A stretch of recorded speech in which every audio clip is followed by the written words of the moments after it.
لەگەڵ میوانمان یاسین عزیز شرۆڤەکاری سیاسی کە ئامادەیە لە ستۆدیۆ لەگەڵمان گفتوگۆی زیاترەکەین. بەخێر هاتی کاک یاسین. زۆر سپاس بۆ جەنابەت. کاک یاسین، پارتی دموکراتی کوردستان زۆر دژایەتی کرا بە تایبەتی لە کاتی بانگەشەی هەڵبژاردن. تا چەنێ ئەم پەلامارانی کە پەلاماری پارتی دموکراتی کوردستان درا بە قازانجی شکایەوە؟ بەیانی باش شۆڤەخان، سڵاو ڕێز لۆ جەنابەت لە بۆ بینەرانی کوردستان 24. من لە زوو لە شرۆفەکانی تکا بە تایبەتی لە زۆر کەناڵ باسمان دەکرد کە زۆر جار دژایەتی دەبتە مای خێر لە بۆی کە دژایەتی دەکرێت و پارتیش پێم وایە کە ئەو بابەتە هەرچەندە پێقەڵز بوو یان ناخۆش بوو دیار بوو لە کاردانەوەکان، بەڵام من پێم وا بوو کە ئەو هەموو دژایەتی کردنە بە سوودی پارتی تەواوی و هەرواش بوو. ینی خۆی هاتنی پارتی ینی پلەی یەکەمی پارتی هەمومان چاوەڕوانمان دەکرد، ینی وەکو شرۆڤەکار وەکو چاودێر، بەڵام تا پارتیش بۆ خۆی پێم وانی ئەو سەرکەوتنەی کە بەدەستێنا زۆر چاوەڕوانکردن نابێت تا ئاستەی، بەڵام ئەمن پێم وا بوو کە ئەو دژایەتی کردنەوە ئەو هەموو با بڵێن بانگەشە توندانەی بەرامبەری کرا نەک هەر لەلایەنی مەسەن لایەنێکی دیاریکرا، بەڵام لە زۆر لایەن پارتیان کرد بۆ ئامانج دژایەتیان پێ دەکرد کە ئەنەما مەسەن کە پارتی ئەو هەموو تۆمەت و شتانی بۆ ئەو هەموو خەت ئەو با بڵێن ئەو شتە نەدێنیانەی لە کوردستانی هەمووی پارتی و خودی کاک مەسرور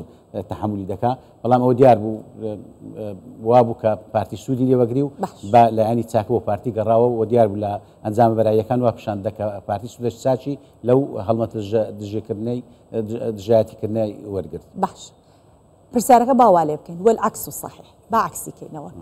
چەندێک بۆ لایەنەکان دەرکەوت کە ئەو دژایەتیکردنە خەونە و هەروەکو ئاماژەیان پێکرد ئەی ڕوخێنین ناتوانن ئەو شتە بکەن. چەندێک بۆ ئەوانیش ئەمە مەلموسە؟ هەڵمەتی بانگەشەی هەڵبژاردن زۆر شتی دەدابێ. ئەمن بەڕاستی لەلایەک ڕاستە بەڕاستی هەندێک زاراوە هەندێک ئەوەیە کە ناگونجێ لەگە ڕەوشت و با بڵێن ئەوەی کۆمەڵگەی کوردەواری ئەوەمان ئەوکن، بەڵام من پێم وا بوو کە ئەوە زیاتر حماسەتێک دەدەکە بە خەڵکی، یعنی گەیشتن بە ڕێژەی ١٧٠ لە هەموو هەرێمی کوردستان پێم وایە یەک لەوانەیە کە توندی بانگەشەی هەڵبژاردن بوو، ینی بەلایەنێک با بڵێن لایەنە ئەرێنیەکە و نەرێنیەکەی ئەمن لەگەڵ ئەوەی نینەکە هیچ زاراوێکی ناشرین نەگونجاو لەگەڵ کۆمەلگەی کوردەواری گەڵ ڕەوشتی کۆمەڵگەی کوردەواری بەکاربێ، بەڵام ئەوەش ئەوە بوو. ینی پێم وایە هەر لایەنێک یان هەر حزبێک لە هەرێمی کوردستان تا حدێکی چاک دەیزانی مەسەلەن ئاستی ینی با بڵێن شعبیەتی یان ژمارەی دەنگەکانی یان قبولکردنی ناو خەڵکی کوردستان چۆنە. بۆ هەندێک لایەن ئەو ئەنجامانە پێم وایە وەکو شۆکێک دەبی، بەڵام لە خودی با بڵێن قەرارەتی نەفسی خۆی لایەنێکی سیاسی لە کوردستان هەموو لایەکان دەیانزانین، چونکە پێش دەستپێکردنی هەڵبژاردن ئەو لایەنە هەمووی خەریکی مەسەلەن ڕووماڵکردن و خەریکی دیراسات و ئەو شتانە بوون، بەڵام وەکو جەنابشت باست کرد زۆر جار لایەن هەیە کە زۆر هێرش دەکا خەڵکێک لێ دەسڵمێتەوە، بە تایبەتی ئەو خەڵکێکە تا حدێکی نزیک ئەمە نزیکەی ١13 لە کۆمەڵ بەپێی ئەو ڕاپرسیانە هەبوو 13 تا 15 بڕیاری نەدابوو دەنگ دەدا بەشێ، بەڵام کە زۆر زار دەبینی کە توندێک هەیە لە بانگەشەی هەڵبژاردن بەلایانی عەکسی بەسەری دەشتێتەوە. هەروەش وابوو پێم وایە ئەو لایەنێک کە ئەو خەڵکێک کە دوودڵ بوون زیاتر بەلایانی ئەوەی شکانەوە کە دەنگ بدەنە پارتیان، پێم وانێ مەسەلەن 100% ئەوانەی کە هەموو دەنجانداوە پارتی بن یان ئەندامی پارتی بن، بەڵام ئەوانە هەمووی کاریگەری هەبوو پێم وایە کە گەیشتە ئەو دەنگەی کە پارتی بکاتەوە پلەی یەکەم، بەڵام بە وەکو بە ژمارەیەکی کورسیان بە ژمارەیەکی دەنگدان کە خودی پارتیش چاوەڕێن دەکرد. باشە، نمونەیەکی زیینوو بۆ ئەم بابەتە هەڵەبجە ئەتوانین لە بەرچاو بگرین، هەرچەند قسامی انتخابی واتە بەدەستێنانی کورسی دەنگەکانی هەڵەبجەوە دەنین کە کورسێک لە لایەنێک بە تەنیا بتوانێت بەدەستی بێنێ، بەڵام لەگەڵەوەشا بینین پارتی دموکراتی کوردستان ڕێژەی دەنگدانی لە هەڵەبجە زۆر زیاتری کردووە. بەڵێ ئەمە نیشاندەری چییە؟ پێم ینی کە پارتی با بڵێ ئەمە غەدرە لە پارتییان لایەن شەرکەبنی لە کوردستان لە شوێنێکی جوگرافی لە کوردستان هیچ دەنگداری نییە یان زۆر لاوازە، پارتی ئەوەی خۆی هەیە لە هەڵەبجەش هەر هەی بووە، بەڵام پێم وایە کە کەس پارتی پاڵێ نەدەکرد کە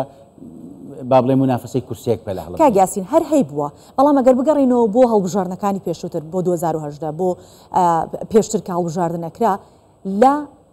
هەڵەبجە وەک بڵێ تەزویر لە پارتیەکرا، بۆچی و کاتە دەنگی نانە ئێستا دەنگی ناوچکە هەڵبژاردنێکی شەفاف هەبووە مەبەستمێ بڵێم پێشتر کە پارتیان تۆمەتبارە کرد بەوەی کە تەزویرەکات بە پێچەوانە دەرچوو ئەسڵن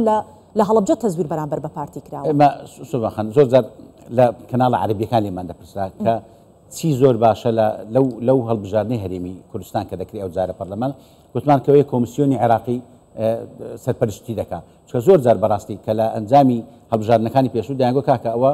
دەسەڵات کۆمیسیۆنی لەبەردەستە و بە کەیف خۆی تەزویر دەکات و ئەو شتانە دەکات ئەو جارەکە کۆمیسیۆنێک بوو هەموو لایەن قبولیان بوو مەسەلەن ئەو با بڵێن دەنجی ڕاستەقینەی لایەنە سیاسیەکانی لە هەرێمی کوردستان بەداخل تا ئێستاش کەس تۆمەتبار کۆمیسیۆن تۆمەتبار ناکە ڕاستە هەندێک با بڵێن خەلەنی هونەری شتیوامان هەبوو لەلایەنی پەنجەمۆر لەلایەنی مەسەلەن کارتی بایۆمەتری بەڵام وەکو شتێکی گشتی ئەوەکە پرۆستەکە قبول کراوە لەلایەن هەمووان بۆیە هەر لایەنێک کە دەنگێک دێن لە هەر ناوچەیەکی جوگرافی لە هەرێمی کوردستان پێم وایە ئەوە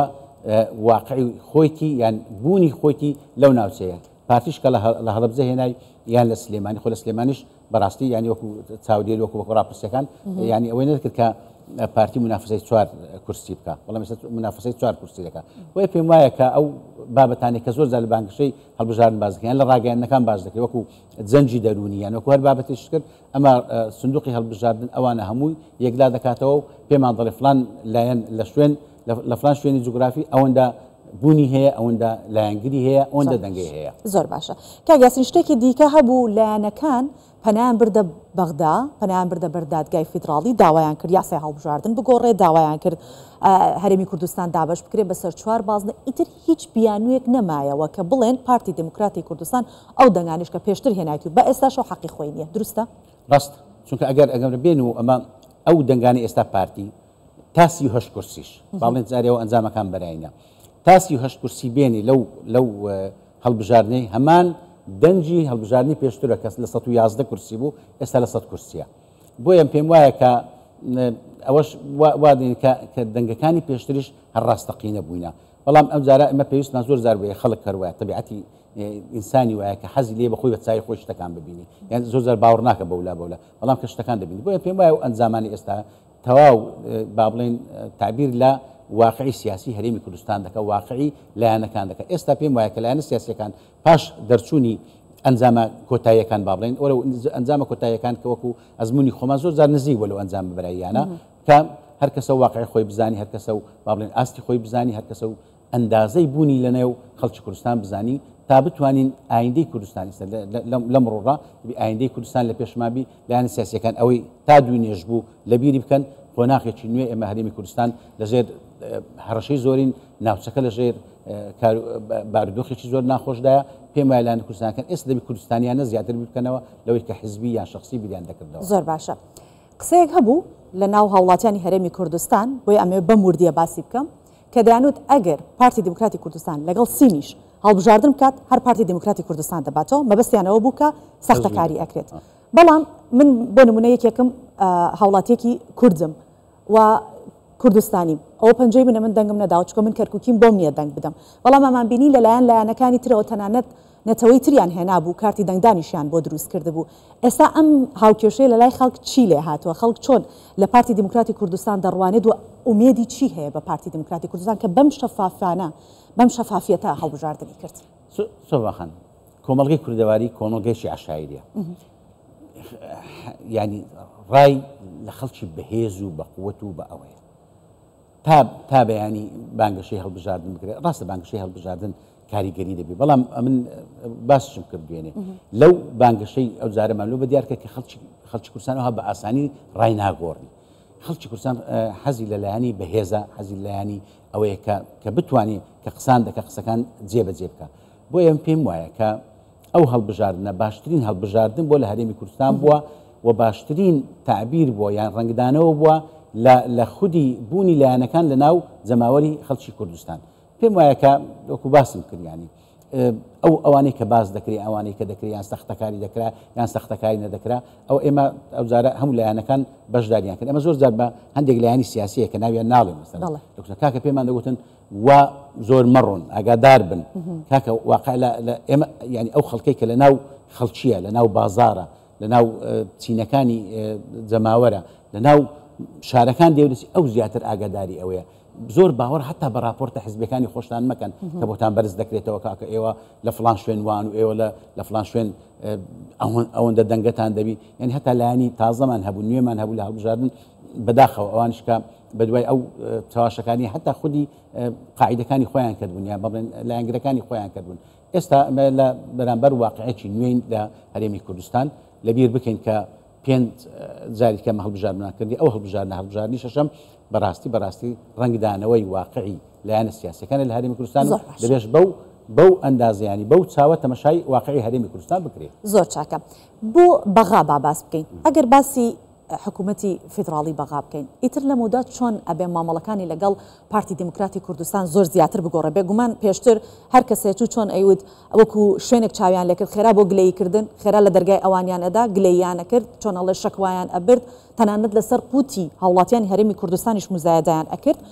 ئەمە تا چەند ڕای حکوومەتی فیدراڵی بەرامبەر بە پارتی دموکراتی کوردستان ئەبێ بگۆڕێت و مامەڵەی حکوومەتی فیدرالی عراق بەرامبەر بە پارتی دموکراتی کوردستانە بە گۆڕانکاری بەسەر بێت. ئەو هەڵبژاردنە سۆڤەخان شتێکی زۆری بۆ لایەنە سیاسیەکانی بەغدا و حتا بە حکوومەتی فیدرالیش ئەو کرد. بەڕاستی ترسەکە بوو یعنی من ناشارمەوە یعنی پێم خۆشە هەم بینەر هەموو شتێک بزانی پارتی ترسیە بوو کە هەندێک لایەنی سیاسی لە بەغدا کاریگەری خراپیان هەبی لەسەر بەڵام دوو ڕۆژ پێش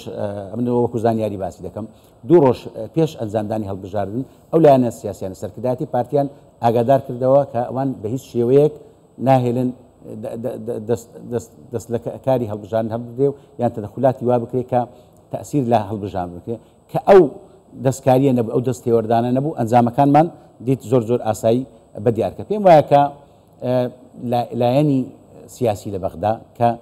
سەرپەرشتی حکوومەتی فیدراڵ دەکەن ئێستا بۆیان ڕوون بۆوە کە هەر لایەنێکی سیاسی لە هەرێمی کوردستان ئەندازەی بوونی و هێزی چەندە بۆیە پێم وایە کە ئەگەر حکوومەتێک کە هیوادار هەروە دەبێت حکوومەتێک بە سەرکردایەتی لایەنێکی سیاسی کە پارتی دموکراتی کوردستانە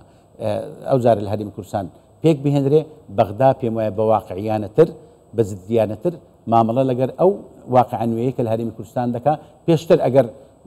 با بڵێن زۆر ئاگایان لە دامەزراندنی حکوومەتەکانیان کابینەکانی هەرێمی کوردستان نەبووە ئەو جارە زۆر بە وردی چاودێریان دەکرد هەر بۆیەش دیتمان مەسەلەن سەرۆک وەزیرانی عێراق سەرۆکی پەرلەمان بە وەکالەت هەموو لایەنە سیاسیەکانی عێراقی زوو کاردانە و پیرۆزبایان لە سەرکردە سیاسیەکانی بەتایبەتی ئەوانەی کە سەرۆکی بەڕێز سەرۆکی حکوومەت و ئەوانە دەکرد وە پێم وایە ئەو هەڵبژاردنە نوع شەرعیەتێکی دا ئەو سەرکردایەتی سیاسیان ئەو هێزە گەورەی کە ئێستا لە هەرێمی کوردستانەیە کە سەرکردایەتی پرۆسی سیاسی بکە لە هەرێمی کوردستان. باشە با بینە سەر بابەتی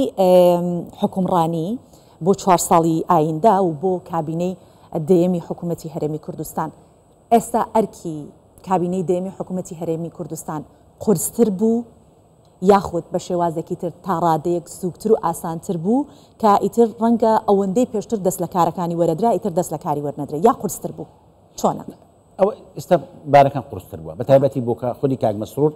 ئەگەر ڕاست پێ دێتەوە بە سەرۆکاتی حکوومەت پێم وایە ئالنگارێکی زۆر بەهێزە بۆ کاک مەسرور چۆ کاک مەسرور کەسایەتی کاک مەسرور لە خلاری بانگەشەی هەڵبژاردن زۆر بەرچاو بوو زۆر ناوی دەهێنرا و زۆر هەڕەشەی لێ دەکرا پێم وایە کاک مەسرور ئێستا هەرواش لێ چاڕوان دەکرێت کە بە ڕوحەتی کوردستانیانە مامەڵە بکە ئەوەی کە ڕۆیش لە بانگەشەی هەڵبژاردن لەبیر بکاو بە دڵێکی فراوان لەگەڵ لایەنە سیاسیەکان کە ئەوەی کە زۆر سەخت و دژمنایەتی دەکرا بکە پێم وایە کە ئەرکەکە بۆچی قورس دەبی کە پاش ئەوەی ئینسان کە گەوراتی مرۆڤ لە چ بە دیار دەکەوی کە پاش ئەوەی کە زۆر هەڕەشەی لێ دەکرێت زۆر غەدری لێ دەکرێت زۆر زوڵمی لێ دەکرێت بچێت لەگەڵ ئەو کەسانی کە هەڕەشیان لێ کردیا یان زوڵمیان لێ کردیا بە دڵێکی زۆر گەورە دڵێکی زۆر فراوان مامەڵەیان لەگەر بکاتەوە و بتوانی کە ئەو لایەنە سیاسەکانی هەرێمی کوردستان کە پێم وایە کە ئێستا لایەنی زۆرمان لۆ پەیدا بوو لەوانەی کە بتوانن کورسی بێنێن لە پەرلەمانی کوردستان بە تایبەتی لایەنە تازەکانیش کە بتوانی دڵی هەمووان ڕازی کە و هەروە ئەو نەخۆشی هەیە لە هەرێمی کوردستان کە ئێمە زۆر شەرمنانە مامەڵە دەکەین لە مەسائلی سیاسی یعنی کە دەگەینە سەر مەسەلەی پێشینانی حکوومەت یان پێکێنانی بابەتێکی سیاسی یان تەفاهماتی سیاسی بەڕاستی ئێمە زۆر زیاد دەگەڕینەوە سەر با بڵێن نەریتە کۆمەڵایەتەکانمان زیاتر وەکو لایەنە عەشاریەکانمان ئەوە شتێکی زۆر چاکە پێم وایە کە خودی کاک مەسرور ئەگەر ڕاپسبێتەوە کە هەروەش چاڕوان دەکرێت بۆ سەرۆکایەتی کابینەی دەیەم کە ئەرکەی وایە کە لەگەڵ دۆست و دژمن لەگەڵ خۆشەویست و لەگەر نەیار و ئەوانە مامەڵە بکاتەوە زۆر بەدڵێکی گەورە و بتوانی حکوومەتێکی بەهێزی با بڵێن جێی متمانە و جێی باوەڕی خەڵکی هەرێمی کوردستان و وەزێ ڕێز و تەقدیری ئەوانەی کە مامەڵە لەگە هەرێمی کوردستان دەکەن. سپاسی ئامادەبوون دەکەین. یاسین عەزیز شۆڕەکاری سیاسی میوانی کوردستان 24 بوویت. سپاس.